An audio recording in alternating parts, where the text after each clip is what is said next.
네, 오늘은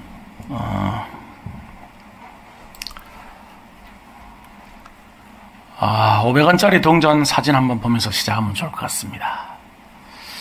500원짜리 동전도 별로 인기가 없는 것 같아요, 요즘에는. 예.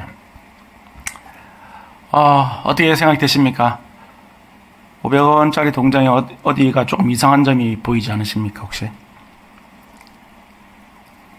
잘 모르시겠습니까? 잘 모르시겠죠? 예. 옆에 사진 하나 더 볼게요. 어떻게 진짜 같습니까? 네, 오른쪽 게 진짜죠. 왼쪽 거 보고 가짜라고 생각하시면 아무도 없습니다. 네, 그렇죠? 예. 오른쪽 게 한국은행이 진짜입니다. 진짜 500원짜리 좋아합니다. 자, 그럼 이 사진은요. 자, 어디가 잘못된 것 같습니까? 원래 이렇게 생겼습니까? 아니면 뭐가 잘못된 것 같습니까? 예, 이게 뒷면이죠. 저기도 한국은행이 들어가야 됩니까? 그렇죠. 앞에 500원이 가짜니까 앞에 500원이 들어야죠. 그리고 그림도 달라요. 네, 오른쪽 게 진짜죠. 얼핏 보면 모릅니다. 네. 근데 보면은, 그렇죠. 모르겠죠. 그렇죠. 네. 그런데 여러분, 만약에 우리가 한쪽 면이 가짜, 한쪽 면은, 다른 면은 진짜 동전을 가지고 만약에 구멍가게에 가서 물건을 산다고 한번 가정을 해보겠습니다. 그러면 구멍가게 사장님이 한쪽만 가짜니까 250원어치 쳐줄게. 그럴까요? 예, 바로 신고 전화합니다. 위조 동전, 위조 지폐 사용범으로 그걸 알고, 위조 지폐인 걸 알고 사용을 하면 징역 2년에 처해집니다. 굉장히 중범죄예요.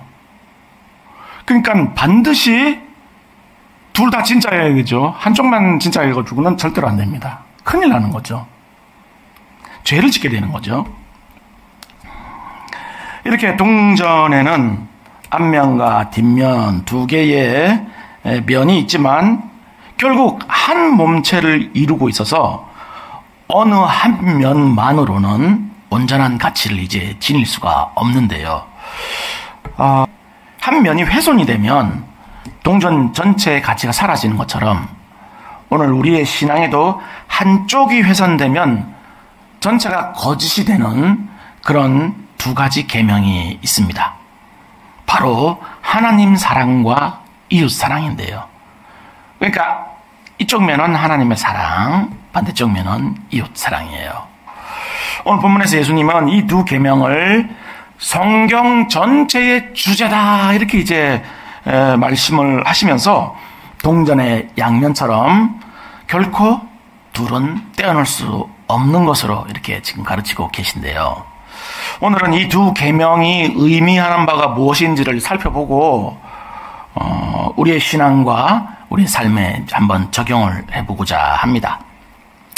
우리가 지금까지 살펴본 이제 마태복음 22장은 예수님께서 십자가에 달리시기 얼마 전에 예루살렘에서 종교 지도자들과 마지막 논쟁을 벌이시는 장면입니다. 여러분 다 기억하시죠? 무슨 논쟁이 있었습니까?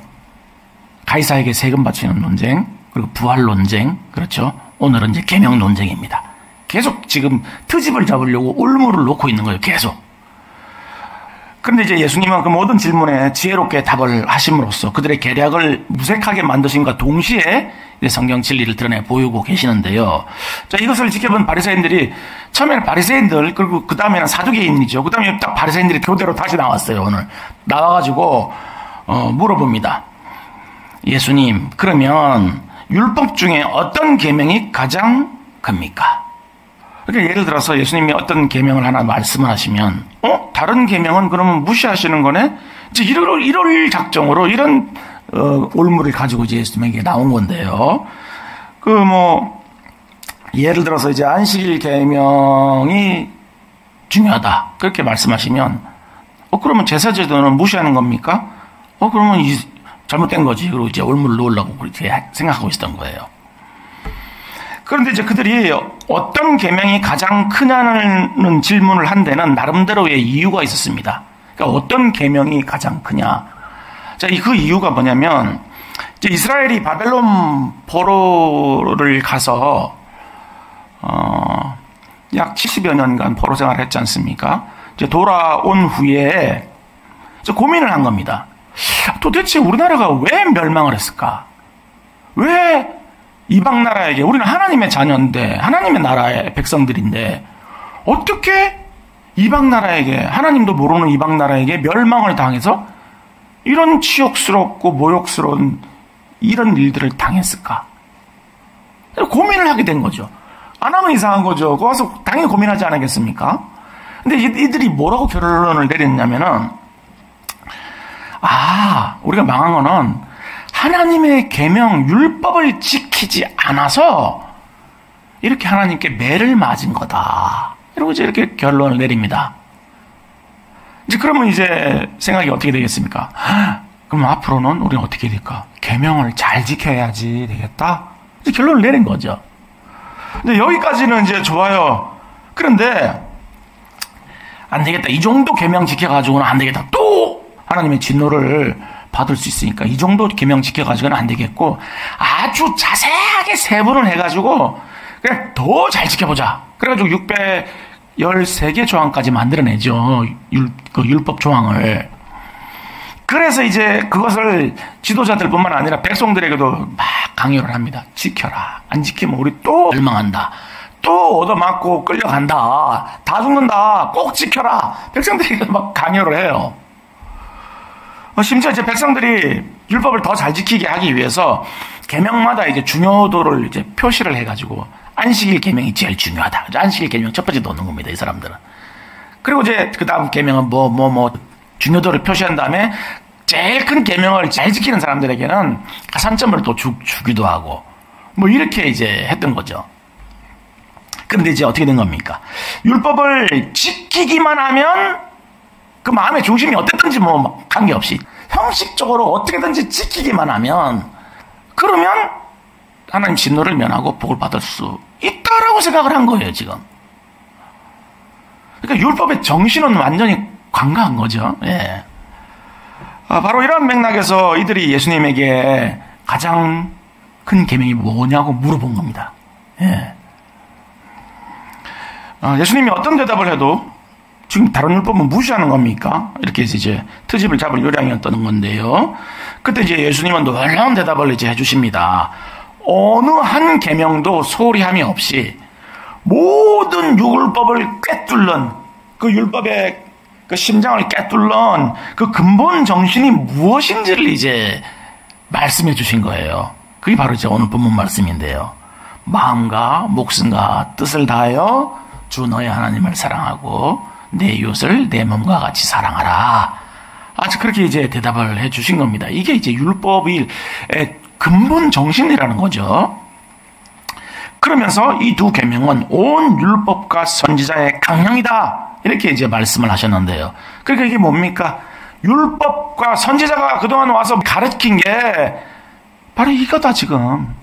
너희들이 세분해가지고 613가지나 만들고 있는 게 사실은 이 말씀이다. 선지자들이 와서 다 한 얘기가 이거다.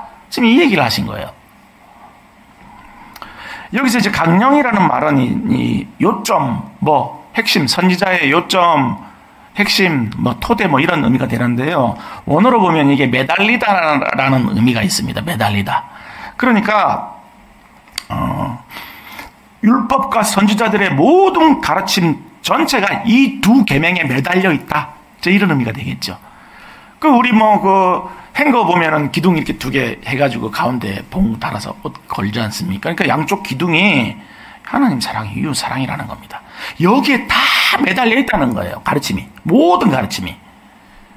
근데 이제 동전 한 면이 가짜가 되면은 동전이 아무 쓸모가 없는 것처럼 이쪽 한쪽 기둥이 무너지면 어떻게 되는 겁니까? 예, 다 쏟아져내. 율법의 의미와 목적과 가치가 다 손실돼 버리는 거예요. 둘 다 반드시 있어야 된다는 겁니다. 그러니까. 결국 예수님이 이 두 계명이 가장 큰 계명이라고 말씀하신 이유는 이 두 계명이 신구약 성경 전체가 가르치는 주제이기 때문입니다.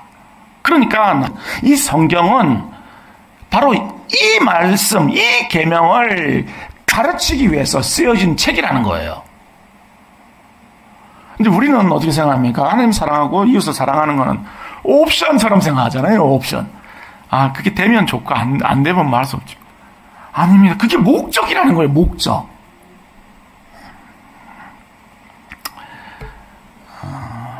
그러니까 성경이 그것을 목적으로 가르친다는 것은 곧 뭐죠? 모든 인생에 하나님께서 그 인생을 지으신 목적이 이것을 위해서 지으셨다는 거예요. 우리를 그 목적을 두고 지으셨다는 겁니다. 하나님께서 천지를 창조하신 이유도, 인간을 지으신 이유도, 타락한 인간을 구원하기 위해서 그리스도를 보내신 이유도, 성령을 보내셔서 우리를 하나님의 사람으로 빚어가시는 이유도, 부활하게 하신 다음에 새 예루살렘 성으로 인도하시는 이유도, 그 모든 목적은 딱 하나, 뭡니까? 하나님을 사랑하고 다른 사람을 사랑하도록 하기 위해서, 그렇게 사랑하는 관계 속에서 살도록 하기 위해서 그렇게 하셨다는 거예요. 모든 이유가.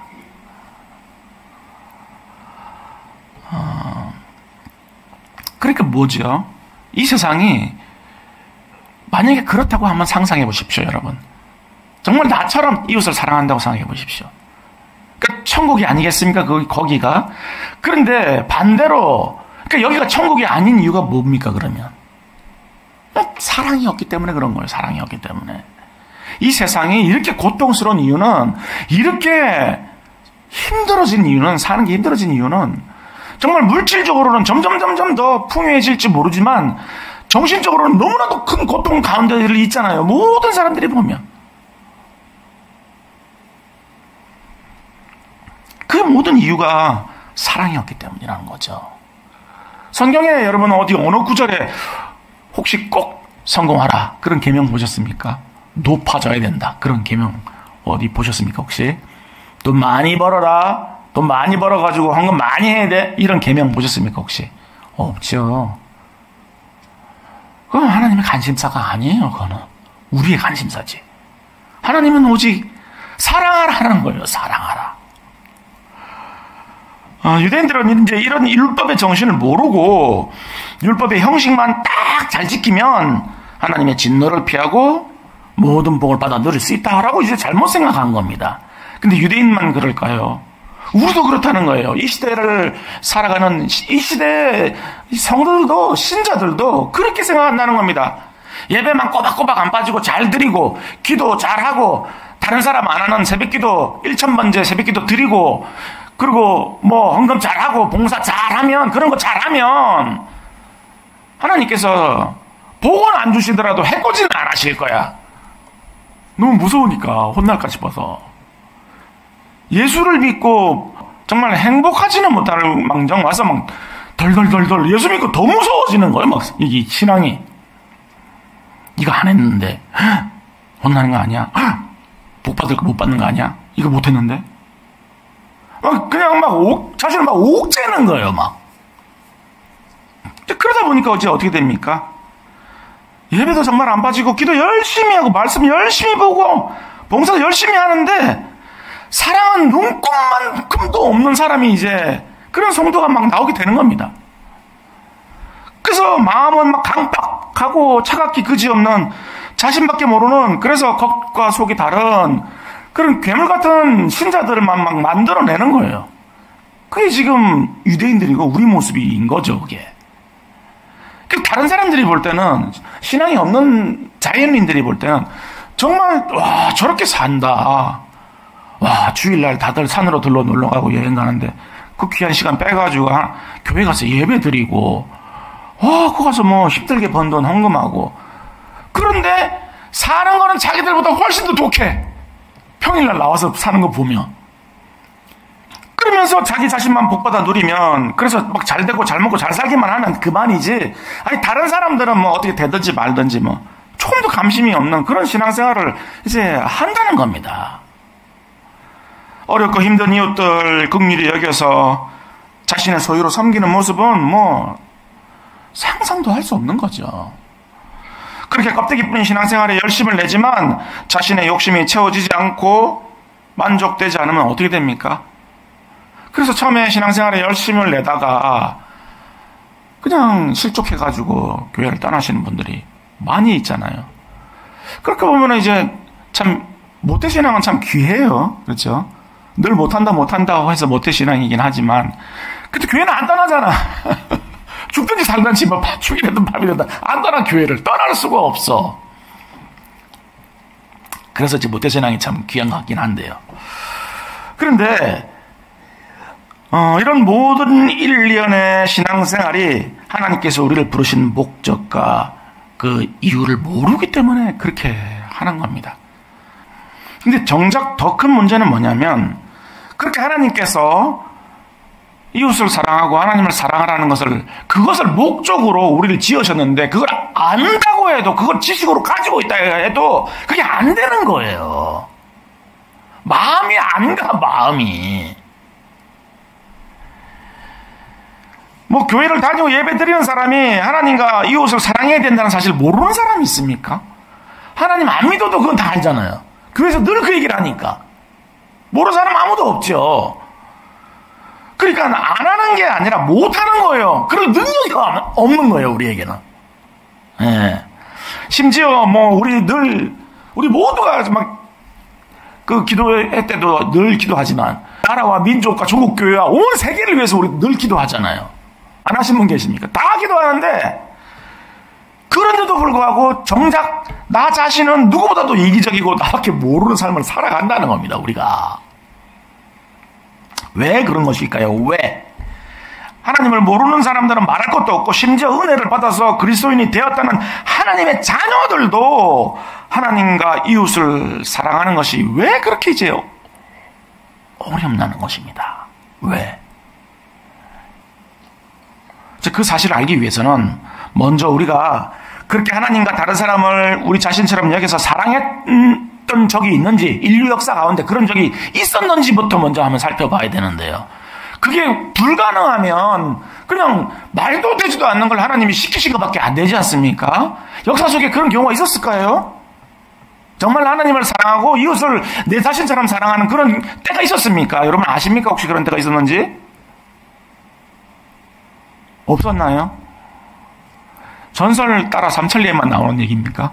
성경에만 있는 얘기입니까? 있었잖아요. 언제입니까? 아담과 하와가 타락하기 전에는 그랬잖아요. 예. 아유, 그때 아담이 뭐라 그랬습니까? 하와 보고. 예, 내 뼈 중에 뼈고 내 살 중에. 그게 뭡니까? 지금 우리말로 요즘 표현하면은 내 반쪽이라는 거잖아요, 지금. 나라는 거잖아요. 야, 나네, 나. 지금 그 얘기잖아요. 그러니까 이거는 첫눈에 반해가지고 뭐 사랑 고백이 아니에요. 다른 사람을 나처럼 여겼다는 거예요. 그때는. 나로 여겼다는 거, 나로. 타인을. 네 몸처럼 사랑하는 그 계명이 필요 없는 시절이었어요. 그렇게 살고 있었던 시절인 거예요, 그때는. 여러분들은 자기 자신을 어떻게 대하십니까? 막 학대하십니까? 넌 좀 고생 좀 해봐야 돼. 그러고, 넌 고생하는 게 마땅해. 뭐 이러면서 막 학대하십니까? 그러신 분 없잖아요. 힘들게 돈 벌어도 그거 가지고 맛있는 거 사다 먹이고, 또 뭐 건강 안 좋으면 보양식, 건강식품, 건강 그거 막 해가지고 구해다가 몸에 좋다는 거 다 구해다 먹여주고, 뭐 어떻게든지 빚내서라도 머리는 별로 안 좋지만 공부 끝까지 시켜주고, 좋은 집에 사서 재워주고, 좋은 차 타서 태우고 다니고, 예. 지금 우리가 우리 자신한테 하는 얘기입니다, 지금. 예. 그리고 뭐 온갖 좋은 곳으로 여행 다니면서 구경도 시켜주고, 재밌니? 얘기하면서 좋다 이러고 구경도 시켜주고, 재미있는 취미생활 다 시켜주고, 그리고 뭐 아프면 병원 데리고 가서 지극정성으로 치료해주고, 돈이 없어서 못하는 거죠. 돈이 없어서 우리가 이렇게 돈이 없어서 못하지만 돈만 있으면 정말 지극정성으로 이렇게 하지 않냐고요. 우리 스스로 우리 자신한테. 근데 그렇게는 이제 못하고 어떻게 합니까? 그거를 자식한테 다 하죠. 자식한테 그거를. 예. 아주 골수를 빼가지고 자식한테는 다 하는데, 그게 자식한테 하는 것이 뭡니까? 자식이 내 분신이잖아요. 그러니까 나한테 하는 거야, 그게. 그러니까 쉽게 얘기하면. 그러니까 인간이 타락하기 전에는 이렇게 자신에게 하듯이 타인에게도 했다는 겁니다, 지금, 이거를. 그러니까 거기가 천국인 거죠. 그러면 예수님이 무엇이든지 남에게 대접받고자 하는 대로 너희도 남을 대접하라고. 이게 이제 황금줄이라고 하지 않습니까? 이렇게 말씀을 하셨는데요. 그 말씀대로 이제 사는 세상인 겁니다, 거기가. 근데 이제 어떻게 된 겁니까? 아니, 그런 천국 같은 세상이 어떻게 된 겁니까, 지금? 예. 하나님께 범죄하면서 하나님을 떠나면서부터 이제 비극이 시작된 건데요. 하나님을 딱 떠나는 순간 어떻게 됐죠? 내 뼈 중에 뼈고 살 중에 살, 넌 나야 라고까지 고백이 되는데 하나님 딱 떠나니까 어떻게 됩니까? 바로 탓을 하기 시작합니다. 하와한테 물어보니까 뭐라 그럽니까? 뱀 때문에 그렇게 그러고 아담한테 너 왜 그랬냐 그러니까 하와 때문에 그렇게 된 거예요. 그리고 하나님까지 탓하죠. 하나님이 줘가지고 저 죄를 줘가지고 이렇게 된 거잖아요, 지금. 하나님 잘못이죠. 방금 전에 내 뼈고 내 살이고 그랬는데 바로 그냥 저 인간 때문에 이렇게 됐다고 탓을 이제 하게 되면서 모든 잘못의 책임을 다른 사람에게 떠넘기기 시작합니다. 그러니까 이제 우리가 하나님을 사랑하면 다른 사람을 자신처럼 여기게 되는데 하나님과 관계가 깨지면 어떻게 됩니까? 늘 이제 다른 사람을 탓하는 모습으로 이제 나타나게 되는데요. 그렇게 모든 피조물은 창조주인 하나님을 의지함으로 생존에 필요한 자원을 공급받아야만 존재할 수 있는데 떠나게 되니까 자원이 끊긴 거 아니에요. 그럼 이제 어떻게 되는 겁니까? 생존을 위해서 존재하게 된 겁니다. 이 사람들은 살아남기 위해서 존재하게 된 거예요. 왜? 더 이상 하나님께로부터 자원이 공급이 안 되니까. 자기가 떠났잖아요. 발로 복을 걷어차고 떠났잖아요. 스스로 자기 힘으로 살 수 있다고 생각하고. 그래서 이제 오직 자신의 생존만을 위해서 존재하게 되었는데요. 그러니까 먹고 살기 위해서 처절한 몸부림을 치는 그런 가시덤불과 엉겅퀴 밭으로 떨어지게 된 겁니다. 이 사람이. 인생 자체가. 그러니까 여러분, 지금 이제 생존을 위해서 몸부림을 쳐야 되는데 지금 죽는 자 살아나는 거잖아요. 먹고 살고 하는 생존을 위해서 몸부림을 쳐야 되는데 다른 사람으로 돌아볼 수 있을까요? 생존하기 위해서는 어떻게 됩니까? 이 무한 경쟁에서 지면 죽는 거잖아요. 그럼 누굽니까? 옆에 있는 사람들은? 저게요, 저 경쟁자. 근데 사랑하라고요? 섬기라고요? 말도 안 되는 얘기인 거예요, 지금. 살아남아야 되는데. 지금 상대는 나를 죽이기 위해서, 그래, 자기가 살 거라고, 살아남을 거라고 생각하고, 나를 죽이려고 하는데, 사랑하라고요? 그러면 생존 문제가 어느 정도 해결됐다고 치겠습니다. 먹고 살고 자고 하는 문제가 해결됐다고 치면, 그때는 사랑할 수 있을까요? 생존 문제가 어느 정도 해결되면 어떻게 되냐면 그 생존을 안정화시키기 위해서 이제 노력하게 됩니다. 이거를 생존을 했는데 계속 불안하면은 이게 못 살겠잖아요. 그러니까 이걸 안정화시키려고 하는 거예요. 계속 이 생존을 딱 공고히 하려고 하는 거예요. 근데 방법을 생각해 보니까 뭡니까? 이 생존을 안정화시키는데 가장 좋은 방법이 뭡니까? 돈이야, 돈.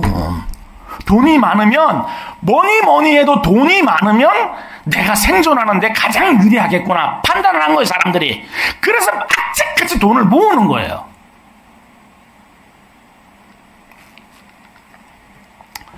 그래서 이제 뭐 치열한 경쟁을 하는 거죠. 더 치열해집니다. 생존이 좀 어려울 때는 좀 나누기라도 해요. 왜냐면 그 다른 사람들의 사정이 내가 겪어봐가지고. 근데 이제 내가 이 생존을 공고히 하겠다, 안정화시키겠다 딱 마음먹으면 돈에 막 눈에 불이 켜져가지고 다른 사람 안중이 없습니다. 사람 무슨 얘기하는 거예요 지금. 교회 왜 나온 거예요? 그 생존을 공고히 하려고 안정화시키려고 나온 거예요. 다른 사람 사랑하려고 나온 게 아니라. 목사님이 이런 설교를 하면 뜬구름 잡고 계시네. 다른 세계야 저기는. 저는 그거하고는 관계없는 사람이고요.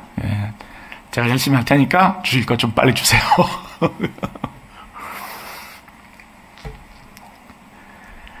그런데 그렇게 이제 생존이 돈이 많이 생겨가지고 안정화되면은 그때는 다른 사람을 사랑할 수 있을까요? 못한다는 겁니다. 왜일까요? 그 돈 가지고 뭘 하기 시작하냐면 자기의 영향력을 이제 넓히려고 합니다. 그 돈 다른 사람들이 못 뺏어가게 하려고 힘을 가지려고 해요. 권력이에요. 그게 바로 권력을 가지려고 해요. 다른 사람들이 내가 가지고 누리고 있는 모든 것들 절대 건접도 못하게, 쳐다도 보지 못하게 하려고, 못 뺏어가게 하려고 권력을 가지려고 합니다. 돈을 가지고 있으면 어떻게 되죠? 사람들이 부러워하잖아요. 그리고 존경스러운 눈빛으로 쳐다본다는 거죠. 그거를 이제 즐기기 시작하는 거예요. 그거를 한두 사람이 아니라 많은 사람들이 자기를 그렇게 높여주고 존경해주는 대상으로 삼기를 원하는 거예요. 그러면서 다른 사람들을 위해 군림하려고 합니다, 이제. 돈만 가지고는 군림이 안 돼요. 힘을 가져야 돼, 힘을 가져야지 다른 사람들의 삶에 영향력을 미칠 수 있고 그 사람들을 위해 군림할 수 있기 때문에 권력을 가지려고 합니다, 이제. 그러면 권력을 가지면 다른 사람들을 사랑할 수 있을까요? 아니요. 하나님처럼 되려고 그래요. 돈과 권력을 가지고 하나님처럼 되려고 그래요. 하나님 자리에 올라가려고 그래요. 그 뱀이 얘기했잖아요. 너 하나님처럼 될 수 있다고. 그 자리로 가려고 한다는 겁니다. 그러니까 자기가 아무리 세상적인 욕구가 만족이 돼도 결코 다른 사람을 사랑할 수 있는 존재가 아니라는 겁니다. 점점 더 멀어져요. 거기서 오히려.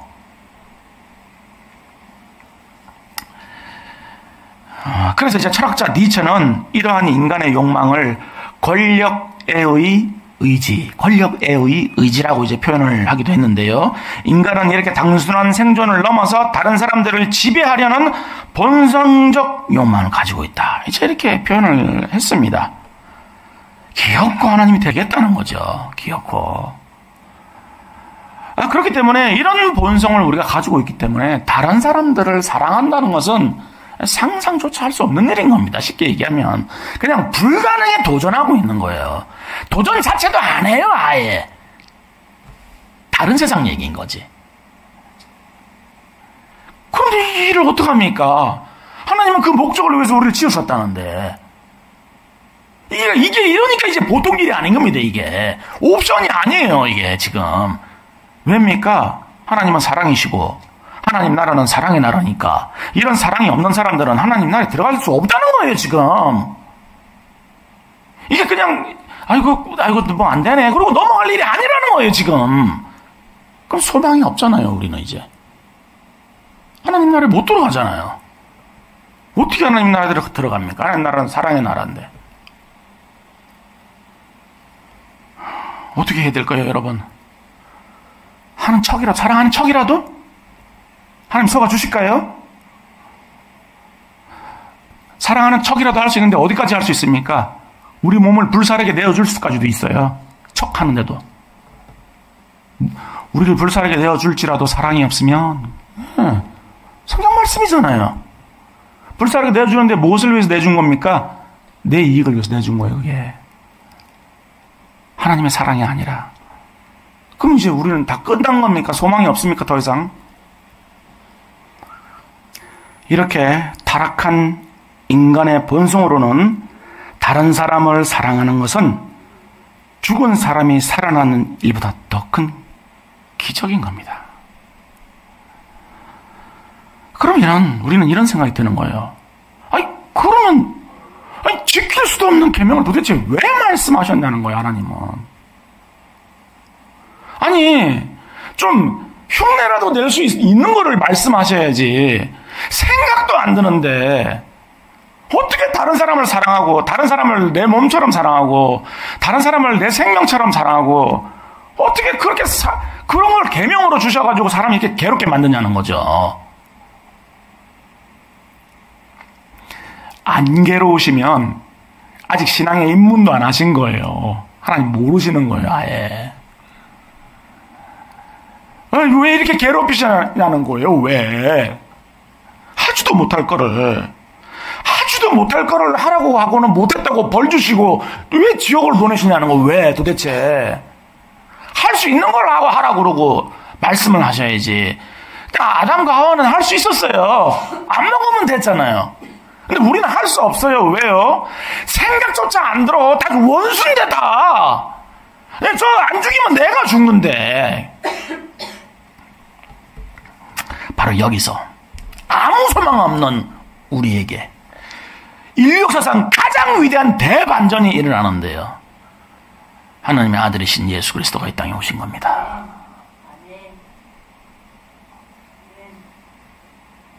거기에 유일한 희망이 있는 거예요. 우리 주님이 오신 거예요. 그 십자가의 사랑을 경험한 사람은 이제 어떻게 됩니까? 하나님을 사랑할 수 있게 되는 겁니다. 그때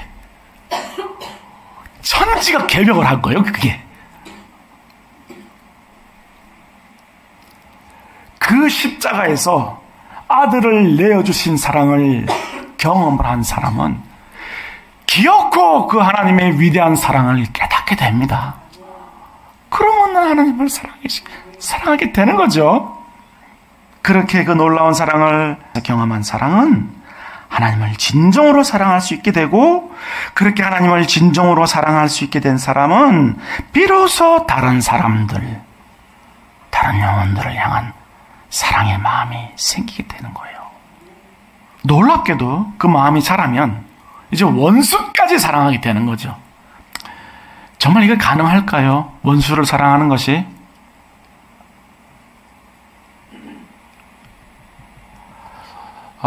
제가 그 이태원 참사 1000일이 되었대요. 1000일이 되었는데, 그때 이제 연예인이었는데 제가 그 이름을 잊어버렸는데, 연예인도 그때 그 사고로 이제 유명을 달리한 24살 된 청년이었는데, 그 어머니가 그 아들이 너무 사무쳐서 떠나보낼 수가 없어가지고 편지를 쓴 거를 제가 기사가 났더라고요. 그걸 읽어보는데,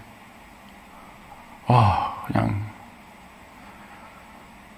그 부모의 마음이, 그 자식을 떠나보내지 못하는 그 부모의 마음이, 그 어머니의 마음이. 그런데 1948년도 10월달에 여순 반란 사건이 이제 일어나고, 그때 이제 어떤 두 형제가 공산주의 청년들에 의해 가지고 납치당하고 구타당하고 결국은 총살까지 당합니다. 형제가 같이. 형제들의 아버지가 손양원 목사님이죠. 손양원 목사님인데, 목사님 별명이 여러분 아시는 것처럼 사랑의 원자탄이죠. 와, 사랑이 얼마나 컸길래 원자탄이라는 별명을 가지고 계신데, 그 아들을 죽인 그 안재선이라는 사람이 사형을 선고를 받죠. 이 두 아들이 죽기 직전까지 회개를 말하면서 믿음을 가지라고 얘기를 했대요. 마지막까지 둘 다 하나님께 돌아오라고. 근데 이제 무참하게 죽인 거죠. 이제 안재선이라는 사람이.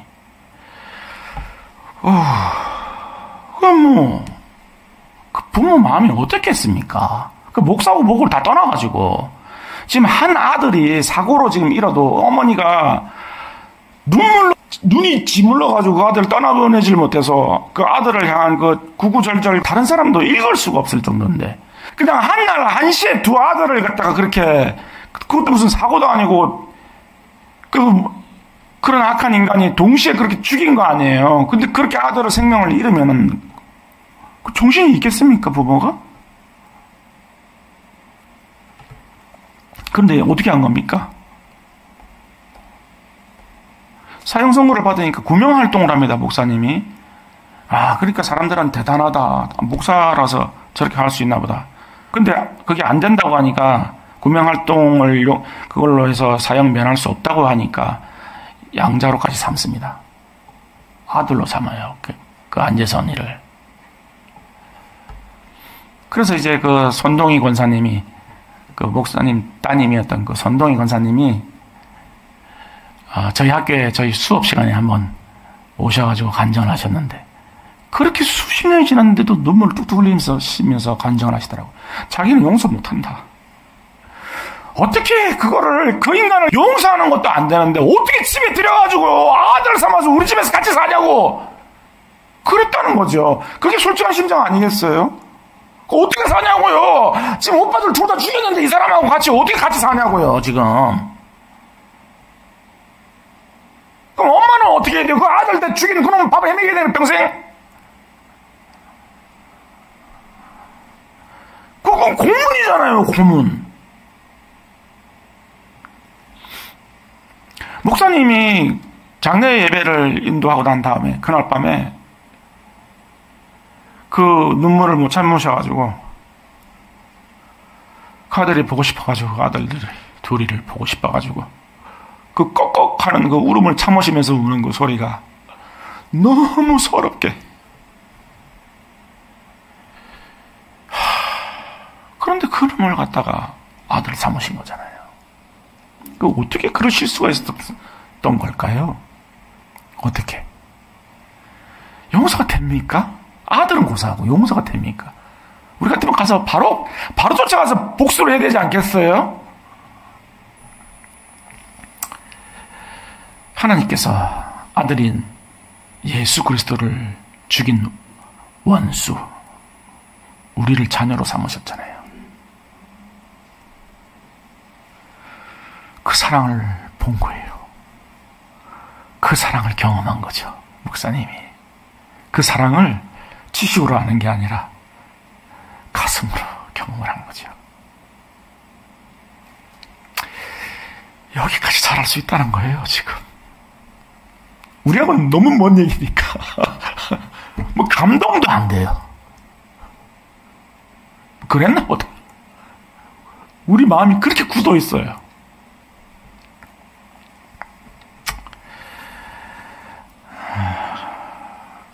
결국 그 안재선이도 돌이켜 회개하고 하나님을 만났다고 합니다. 그리고 목회자까지 되어서 하나님 나라를 위해 섬겼다고 하는데요.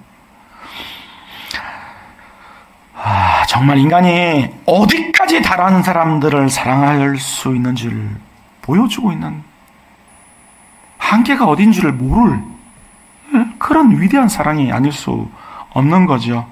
그러니까 이게 무엇을 의미하는 겁니까, 여러분? 오직 십자가의 사랑을 경험한 사람만이 하나님과 이웃을 사랑할 수 있다는 겁니다. 그 외에는 불가능하다는 거예요. 가능한 정도가 아니라 원수까지 사랑할 수 있는 자리로 하나님께서 인도하신다는 겁니다. 그렇기 때문에 오늘 예수님은 본문에서 가장 큰 계명으로 하나님과 이웃을 사랑하라고 이제 가르치셨는데요. 그러나 그렇게 큰 사랑으로까지 자랄 수 있기 위해서는 그 과정이 요구됩니다. 그냥 단박에 되는 게 아니에요. 결단한다고 맘먹는다고 되는 게 아니잖아요.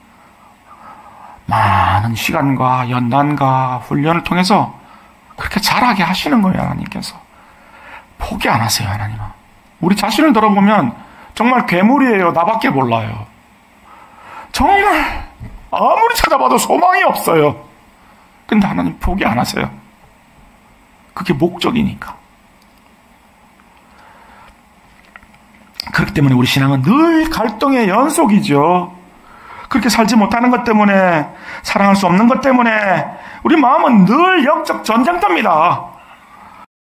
그러나 그런 아픔과 눈물과 갈등은 결국 우리로 하여금 완성을 향해 나가게 하는 것입니다. 오히려 그런 우리의 연약함은 우리로 하여금 더욱 하나님을 의지하게 만들어요. 안 되니까 나는. 철저하게 나밖에 모르고 안 되니까 하나님 앞에 무릎 꿇고 더 하나님을 바라보고 의지하고 하나님 닮게 해달라고 몸부림을 치게 되면서 하나님을 더 뜨겁게 사랑하게 됩니다. 그 은혜를 사모하게 되기 때문에. 그렇게 하나님께서는 우리의 마음의 한쪽 면에는 하나님을 사랑하는 마음을 새기고 계세요. 진짜 동전을 새기고 계시고, 반대쪽 면에는 이웃을 사랑하는 마음을 새기고 계십니다. 하나님이 직접 새기고 계신 거예요. 그렇기 때문에 하나님을 향한 경건과 열심은 있지만 이웃에 대한 긍휼과 자비가 없다면 그 경건은 거짓일 수밖에 없습니다. 한쪽 면만 진짜인 동전은 없어요. 반대로 이웃을 위한 섬김은 있는데 하나님을 향한 사랑과 열심이 없다면 이웃을 위한 섬김과 사랑도 결국은 거짓일 수밖에 없습니다. 하나님의 사랑이 없는 참된 이웃사랑은 불가능하고 또한 이웃사랑 없는 하나님 사랑은 거짓이기 때문입니다. 이렇게 하나님과 이웃을 향한 사랑은 동전의 양면같이 뗄래야 뗄 수가 없는데요. 그렇기 때문에 훗날 우리가 하나님 앞에 설 때 주여 주여 하는 자가 하나님 나라의 백성으로 받아들여지는 것이 아니라 그 양쪽 면 모두에 진실된 사랑이 새겨져 있는 사람이 하나님 나라의 백성으로 받아들여지게 되는 겁니다. 왜입니까? 하나님이 직접 새기셨기 때문에요. 아들의 피로 새기신 그 사랑이기 때문입니다. 이 말씀은 우리의 지성과 감정과 생명을 다해서 하나님을 사랑해야 된다는 것을 의미하는 것으로 그것은 우리의 삶의 목적이자 이유가 되어야 합니다. 여러분, 하나님을 사랑하고 이웃을 사랑하는 것이 우리의 삶의 이유입니다. 목적입니다. 그렇게 새기셔야 돼요. 그러므로 오늘 우리 삶을 다시 한번 돌아보아야겠습니다. 사랑하는 사람들과 늘 함께 있고 싶고 대화하고 싶은 것처럼 하나님을 사랑하면 그렇게 하나님을 더 알기 원하고 더 함께 하기를 원합니다. 더 하나님과 시간을 보내고 싶어집니다. 그렇기 때문에 예배를 그렇게 사모하게 되는 거 아니겠습니까? 하나님과 함께 할 수 있는 시간이잖아요. 오롯이 하나님과 여러분 대면하고 하나님을 대면하고 하나님 말씀을 듣는 시간이잖아요. 그 시간을 사모하지 않을 수가 없는 거예요. 어떻게 사랑하는 사람하고 같이 있는 시간이 싫어할 수가 있습니까? 사랑하지 않는 거죠. 연애할 때도 그랬잖아요, 우리가. 사랑하면 더 가까이 있고 싶고 같이 시간을 보내고 싶잖아요. 똑같은 거예요. 뭐 연애 편지가 보내면 받으면 얼마나 기쁩니까? 그거 읽기 싫어하는 사람이 있습니까? 사랑하는 사람이 보낸 연애 편지인데 하나님이 쓰신 편지인데 이 성경 말씀을 그러니까 이거를 계속 읽는 거 아니에요? 사랑하니까 하나님과 대화하고 싶으니까 기도하는 거고 그냥 자연스러운 거죠. 그게 그렇게 말씀에 순종하는 것은 자신의 행복이자 기쁨이 되는 것이죠. 그렇게 매 순간 하나님과 동행하면 자연스럽게 하나님의 성품을 닮아가게 되고 그런 성품을 소유한 사람은 이제 이웃을 내 몸처럼 사랑하게 됩니다. 반드시 그런 열매가 드러나게 되는 거예요. 그러면 어떻게 됩니까? 늘 다른 사람 입장에서 생각하고 배려하고 양보하고 손해볼 수 있게 됩니다. 자신이 가지고 있는 시간, 소유, 능력 이런 것들로 다른 사람들을 섬기고 나누고 베풀게 되는 거죠. 돈이 없어서 나는 못 섬깁니다. 시간이 있잖아요. 시간이 없어서 뭐 능력, 자기가 가지고 있는 거 다른 사람보다 조금 더 가지고 있는 거는 하나님이 섬기라고 주신 거예요. 저는 아무것도 없는데요. 그런 사람은 없습니다. 다 있어요. 다. 역경 가운데 있는 이웃들 따뜻한 말로 위로하고 격려하고 기도해주게 되는 거죠. 허물은 덮어주고 잘못은 용서하고 실수는 이해해줄 수 있게 됩니다. 기다려주고 품어주고 인내할 수 있게 되는 거예요. 이처럼 다른 사람들을 사랑하는 일은 그야말로 밑빠진 독에 물 붓기죠. 그렇게 느껴집니다. 나만 사랑해야 되냐? 난 아무리 퍼져도 다른 사람은 그 사람은 모르더라. 그래서 밑빠진 독에 물 붓기예요. 그런데 밑빠진 독과 같은 우리에게 하나님께서 계속 포기하지 않고 물을 부으셨기 때문에 우리가 하나님의 자녀가 될 수 있다는 사실을 잊으시면 안 되는 거예요. 그 밑빠진 물 붓기가 그 생명을 살려내는 거예요. 밑빠진 독에 물 붓기가 아니에요. 그래서 그렇게 우리 한 사람이 하나님의 사랑으로 영혼을 채워가고 다른 사람을 자신처럼 여길 때 우리가 속한 모든 공동체는 천국으로 변해가게 되는데요. 그것이야말로 하나님 나라를 이 땅에 임하게 하는 것이고 하나님의 영광을 무엇보다도 극명하게 드러내는 일이 되는 것입니다. 부활하신 주님은 실패한 베드로에게 이렇게 물으셨죠. 내가 나를 사랑하느냐? 베드로가 대답합니다. 주님만 아십니다. 그러자 우리 주님 다시 얘기하시죠. 내 양을 먹여라. 하나님을 사랑하는 사람만이 다른 사람을 사랑하고 섬길 수 있기 때문입니다. 2000년 전에 베드로에게 하셨던 이 질문을 오늘 예수님이 이제 여러분들에게 하고 계십니다.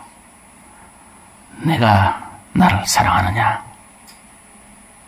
이 시간 마음과 목숨과 뜻을 다해서 하나님을 사랑한다고 고백할 수 있는 여러분 모두가 될 수 있기를 주님의 이름으로 간절히 축원하겠습니다.